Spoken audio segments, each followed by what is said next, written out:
चलिए आइए, कल हमने देख लिया था 10 क्वेश्चन ना, आपके टेस्ट पेपर के 10 क्वेश्चन देख लिए थे। आज 11वां क्वेश्चन देखते हैं, मतलब टोटल 20 क्वेश्चन हमको देखने थे, तो 10 क्वेश्चन आज हम देखने वाले हैं। देखिएगा ध्यान से, ये पहला क्वेश्चन जो आपका दिया गया है कि प्रथम 5 अभाज्य संख्याओं का औसत क्या होगा। अभाज्य संख्याएं बोला है, अगर ये अभाज्य संख्या ना बोलता तो कोई ना कोई ट्रिक हम लगा लेते। अगर प्रथम सम संख्याओं का 5 बोलता या प्रथम 5 विषम संख्याओं का बोलता तो हम ट्रिक लगा लेते, क्योंकि सम संख्याओं में क्या होता है 2, 4, 6, 8, 10। विषम में क्या होगा 1, 3, 5, 7, 9। और हमने बता रखा है आपको कि अगर संख्याओं के बीच में अंतर समान होते हैं तो पहला और अंतिम को जोड़ के 2 से भाग दे देते हैं। पहला और अंतिम को जोड़ के क्या करते हैं, तो यहां पे औसत हो जाता 10, 2, 12 और 2 से भाग दे दिया तो कितना। यहां पर भी सेम वही बात कि पहला और अंतिम, क्योंकि यहां पर भी तो अंतर समान है 2, 2 का, तो 1 और 9 जोड़ देते तो 9 1 हो जाता आपका 10 और 10 में 2 भाग देते तो कितना आता 5। लेकिन ऐसा तो है नहीं, यहां पे बोल दिया अभाज्य। अभाज्य में चूंकि अंतर बराबर का नहीं होता तो पहले हमें 5 अभाज्य संख्याएं चाहिए। संख्याएं कौन होगी 2, 3, 5, 7 और 11 है ना। तो चलिए यहाँ पे जो हमारे पास 5 संख्याएं दिख रही हैं, इसको हम क्या करेंगे जोड़ देंगे। औसत में क्या किया जाता है, संख्याओं का योगफल बटे संख्या ना, तो औसत में इनको हम जोड़ देंगे। तो जोड़ने का तरीका भी हमारा देख लीजिए क्या है, 2, 3, 5, 5, 10, 7, 17 में अगर 11 जोड़ेंगे तो कितना होगा। अगर संख्याएं कितनी हमारी हैं तो काट देंगे, तो 5 5 क्या होता है 25, 3 बचेगा 5 छके, तो विकल्प नंबर कौन सा सही हो गया, सी सही हो गया। क्लियर है, ये अभाज्य संख्याओं की बात हो गई। ये प्रथम 5 अभाज्य संख्याएं आपकी हैं, है कि नहीं। प्रथम 5 अभाज्य संख्याएं हैं ये आपकी, ध्यान दीजिएगा। लेकिन अगर सम से पूछे कि प्रथम 5 सम, या विषम से पूछे प्रथम 5 विषम, या चाहे जितना सम विषम पूछे, केवल पहला और अंतिम को जोड़ के 2 से क्या करना है, मुझे भाग देना। ये बात भी समझ गए आप। आइए दूसरा क्वेश्चन देखते हैं, बड़ा ही इंपॉर्टेंट क्वेश्चन है, अच्छी परीक्षाओं में पूछता है। अच्छे से अच्छे पेपर में आपको ये पूछा जाने वाला क्वेश्चन है, और यहाँ पे विकल्प अलग अलग प्रकार के भी बनते हैं। क्या बनते हैं विकल्प, कभी ये बन सकता है कि दोनों संख्याएं क्या है, जैसे यहाँ पे विकल्प केवल बना है कि बड़ी संख्या क्या है। विकल्प बन सकता है कि छोटी संख्या क्या है। विकल्प बन सकता है कि संख्याएं क्या हैं, तो उसमें दोनों संख्याएं दिया रहेगा। ठीक है, तो समझिए इनको लगाते कैसे हैं। यहाँ पे 2 बातें हैं, 2 संख्याओं का योगफल और 2 उनका अंतर।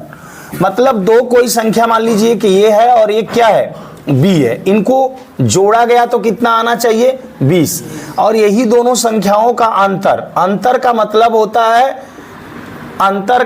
होता है कि बड़ा में से छोटा को घटाना। अंतर का मतलब केवल घटाना नहीं कह सकते आप। केवल घटाना में आप क्या समझते हैं कि पहले में से दूसरे को घटाना।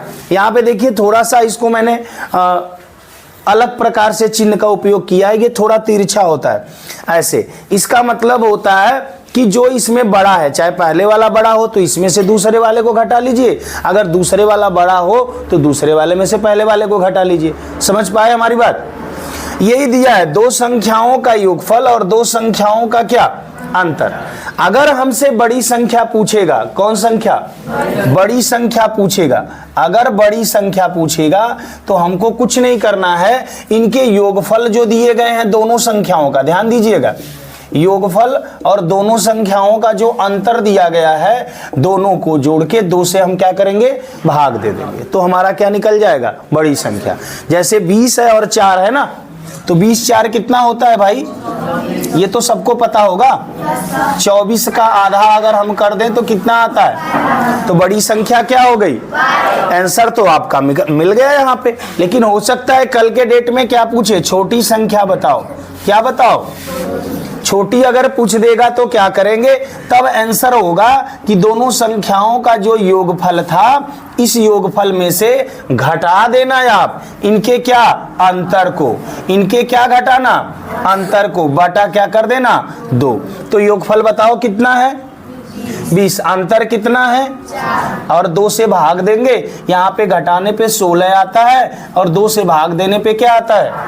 क्लियर है? तो अगर कल विकल्प में बना देगा 12,8, इसका मतलब दोनों संख्याएं जब पूछेगा तो बताएगा 12,8।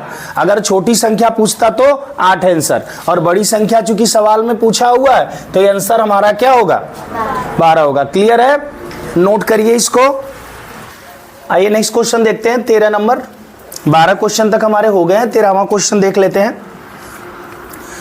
ध्यान से देखिए, यहां पे क्वेश्चन दिया हुआ है x का y% प्लस y का x% क्या होगा। क्वेश्चन बहुत आसान है, इसको लगाने में हम समझते हैं कि गलती नहीं करनी चाहिए, बट शायद विकल्प में ध्यान न दे तो आप गलत कर पाए, जल्दीबाजी दिखाएं तो जरूर गलती आपसे होगी। ध्यान से देखिएगा, है क्या इस क्वेश्चन का सॉल्यूशन?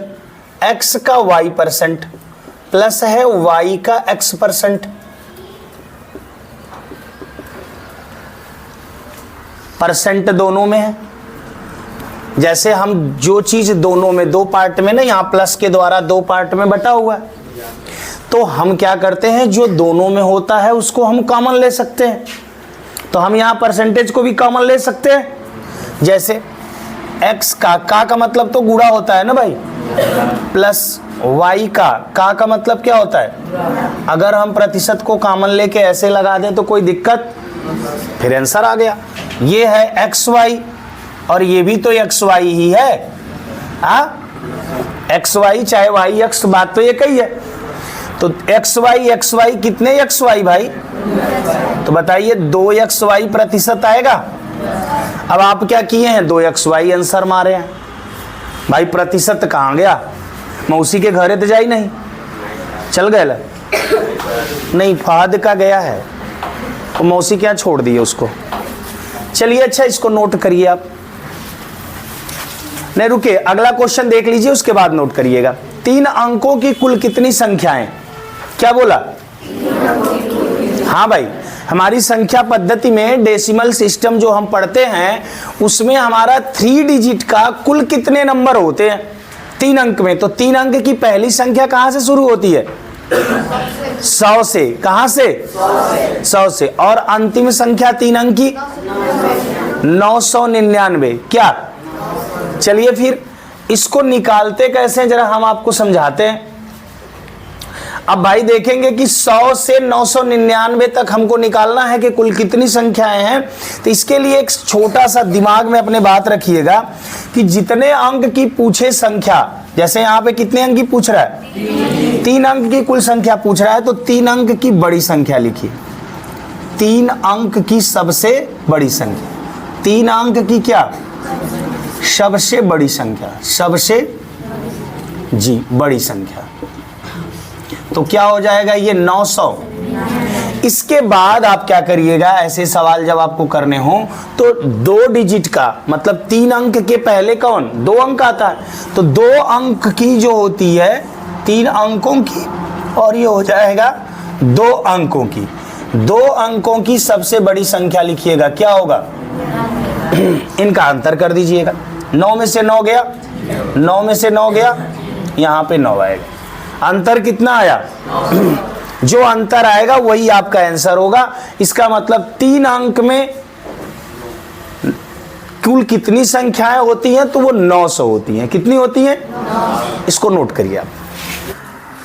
14 क्वेश्चन तक हमने देख लिया था। 15वां क्वेश्चन हमारा ये कि आरोही क्रम में इसको सजाना है। 5/24, 2/3 और 3/14 हमको दिया गया है। इसको किस में सजाना है?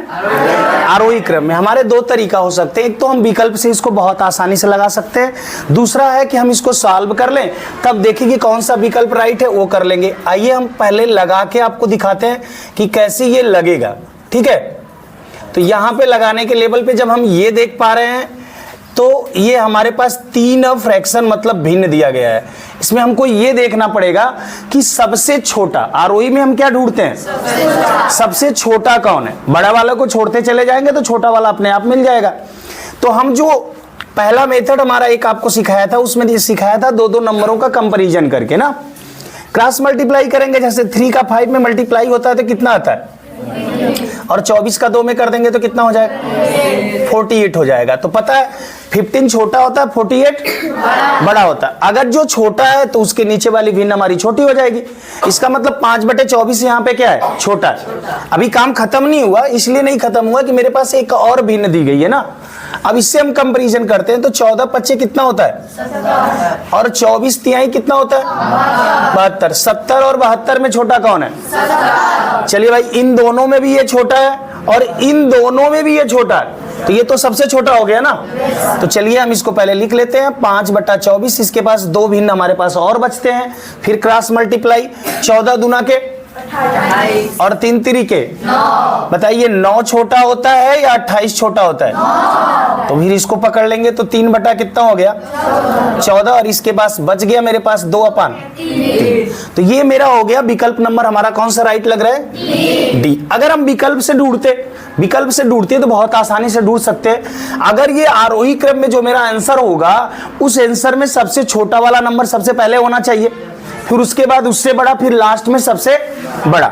यहां पर हम अगर कंपैरिजन करने जा रहे हैं 2 नंबरों का, तो देख रहे हैं 24 दूना के और 3×5 ये कैसे हो सकता है? 48 बड़ा और 15 क्या? छोटा। हमको तो छोटा चाहिए था पहले ना, तो ऐसे ही गलत हो गया। यहां पे चलेंगे तो 14 दूना के क्या होता है और 3 तिरिके क्या होता है? तो 9 जो कि छोटा है वो बाद में आ रहा है और बड़ा वाला पहले आ रहा है, तो फिर ये भी गलत है कि नहीं। अब यहां पे आएंगे तो 3 तिरिके 14 दूना के, यहां पर तो बात बन रही है भाई, ये 9 है ये 28 है, तो ठीक है छोटा वाला पहले है बड़ा वाला। लेकिन अभी बात खत्म नहीं हुई, तीसरा नंबर हमारे पास अभी भी है। हम इसके साथ अगर कंपैरिजन कर रहे हैं तो 24×3 कितना होता है? 72। और 14×5 कितना होता है? लो, इस बार तो बड़ा वाला पहले आ गया, छोटा वाला, तो फिर ये भी गलत। फिर बचा कौन? वहां पे कंपैरिजन करोगे तो मिलेगा 14×5 70, 24×3 छोटा पहले है। फिर इन दोनों में कंपैरिजन अगर करोगे 3×5 15, 24 दूना तो भी ये छोटा है। यहाँ पे 3 तिरिके 9, 14 दूना के तो 9 छोटा 28 से, तो भी सही है। तो ये हमारा आंसर हो गया। आइए क्वेश्चन नंबर हम 16 देखते हैं। 16 बहुत अच्छा क्वेश्चन है, बार बार पेपर में पूछता है और अच्छे अच्छे एग्जामों में पूछता है कि कोई धन किस साधारण ब्याज की दर से, दर का मतलब आर पूछ रहा है हमसे ना, दर से 20 वर्षों में तिगुना हो जाएगा। इसके लिए हमने आपको एक शानदार ट्रिक बता रखी है कि अगर आर का मान निकालना हो तो n-1 अपन क्या करते हैं? मल्टीप्लाई 100 का कर देते हैं। अगर टी निकालना होगा तो टी को यहां पे कर देंगे, आर को यहां पे कर देंगे। n का मतलब गुना होता है, तो n की वैल्यू कितनी दी गई है? 3 में से 1 घटाना है और टी की वैल्यू 20 बटा कर देना है, मल्टीप्लाई कितना कर दें? 100। अगर 3 में से 1 जाता है तो कितना बचता है? और 20 से इसको काट दीजिए, 20×5 तो यहीं पे हम कर लेते हैं, क्यों नीचे की लाइन बर्बाद करें। 5 दूना के तो ये हमारा 10% हो जाएगा। बोलिए विकल्प में दिख रहा है कहीं? कौन सा विकल्प? नोट करिए इसको आप। आइए हम आ जाएंगे क्वेश्चन नंबर 17 पे। किस क्वेश्चन पे?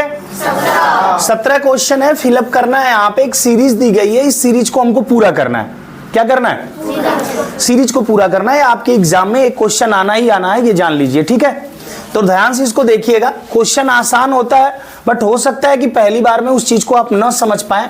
तो अगर न समझ पाए तो परीक्षा में टाइम भी खोटा नहीं करते हैं, आगे बढ़ जाइएगा, वापस आइएगा जब, तो दिमाग अच्छा काम करेगा। हो सकता है पहली बार में अगर पहले दूसरे नंबर पे ही क्वेश्चन आ गया तो हो सकता है दिमाग ना काम करे, तो आप पूरा क्वेश्चन छोड़ दीजिए और इसके बाद तो फिर दोबारा जब आएंगे तो आ जाएगा अपने आप।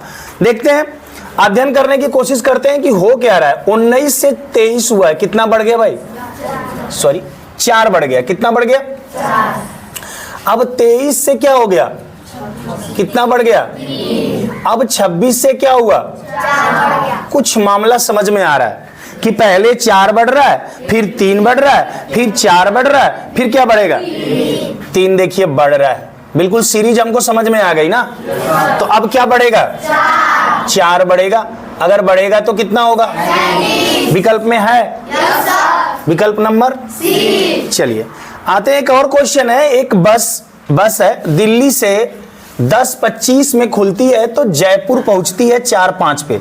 देखिए 10:25 पे है और जयपुर पहुंच रही है 4:05 पे। ध्यान दीजिएगा, मैंने बताया था कि एक आप यहाँ पे लेते हैं टाइम, जो टाइम हमारा होता है क्या 12 बजे, तो हमको 10:25 से पहुंचना है 12 बजे, तो 10:25 में अगर 45 मिनट दे दूं मैं तो कितना बच जाएगा 11, और 1 घंटा के बाद 12 बजेगा, मतलब 1 घंटा कितना हो गया। अब इसके बाद इधर सीधे सीधे कितना है 4 घंटा 5 मिनट, सीधे सीधे ना, 1 के बाद 2 3 4, तो जोड़ देंगे तो कितना हो गया 5 5, ध्यान दीजिएगा 4 1 कहाँ पे है 35, हाँ 1:45 की जगह 1:35 होगा, क्योंकि 35 और 25 होता है 60, 45 गलती से हो गया। 5 5 कितना होगा 3 1 4 और 4 1 5, इसका मतलब 5 घंटे विकल्प में दिख रहा है, विकल्प नंबर बी। ध्यान दीजिएगा यहाँ पे, जब 10:25 से हम 12 बजे तक जाएंगे तो 25 में अगर 35 मिनट जोड़ दें तो 11 बज जाएगा, और 11 के बाद 1 घंटे के बाद कितना बचता है 12, तो यहाँ पे 1 घंटा हो गया आपका 35 मिनट, नहीं सॉरी 1 घंटा 35 मिनट आपका हो जाएगा, और इसके बाद इधर है 4 घंटा कितना 5 मिनट, इनको हमने ऐड कर दिया, आ गया 5 घंटा 40 मिनट। इसको भी नोट करें आप। आइए अब हम पहुंच चुके हैं 19 और 20 क्वेश्चन हमारे पास दोनों हैं, यही लास्ट क्वेश्चन हमारे होंगे, ध्यान से इसको देखिएगा। 19 क्वेश्चन में कह रहा है निम्न आकृति का क्षेत्रफल क्या होगा। आपके एग्जाम में ऐसे भी क्वेश्चन आते हैं, जब ऐसे क्वेश्चन आते हैं तो काफी आसान होते हैं, कैलकुलेशन भी कम से कम करना होता, अगर आप ध्यान दे तो। घबरा गए तो वही होगा कि बेहोश हो जाएंगे आप, उठाने के लिए पानी छिड़कना पड़ेगा। देखिए ध्यान से, इसको यहां से इस आकृति को मिला दीजिए, तो जो आकृति बन रही है कुछ इस टाइप का, ये बन गया आयत।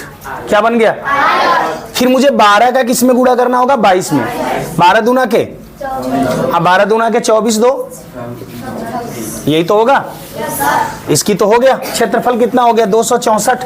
अभी ये भी आकृति आपने तोड़ के अलग किया था ना, ये भी एक आयत है, तो 15 का 10 में गुणा होता है तो कितना होता है, तो 264 और प्लस 150 अगर कर देंगे तो कितना हो जाएगा। बहुत तेज हो यार तुम लोग, लिखने भी नहीं दे रहे हो। 414 सेंटीमीटर स्क्वायर आपका क्षेत्रफल होगा इस फिगर का। काफी आसान था। आइए देखते हैं अगला क्वेश्चन। एक क्वेश्चन मस्त है, कह रहा वह संख्या क्या है जिसका 12.5% कितना होगा 80। तो पहला तो विकल्प से लगा सकते हो, सभी विकल्प का 12.5% निकाल दो, जो 80 देगा वही आंसर, वरना आप संख्या को क्या मान लो यक्स, और इसका क्या कर देंगे 12.5, 12 दूना के 24 1 25/2 और प्रतिशत हटाएंगे तो नीचे क्या आएगा बराबर कितना है, तो अरे भैया काट लो इसको आराम से, 25 चौक को। अब देखोगे आप 4 दूना के 8 का गुणा उधर हो जाएगा तो क्या हो जाएगा वो 64, और ये 0 बढ़ जाएगा तो 600, विकल्प नंबर राइट हुआ। 13 है आपके टोटल 20 क्वेश्चन। 10 क्वेश्चन पिछली वीडियो में आप देखे थे, 10 क्वेश्चन आज की वीडियो में आपका बन गया। तो आज के लिए इतना ही, नेक्स्ट क्लास में मिलेंगे। जय हिंद दोस्तों।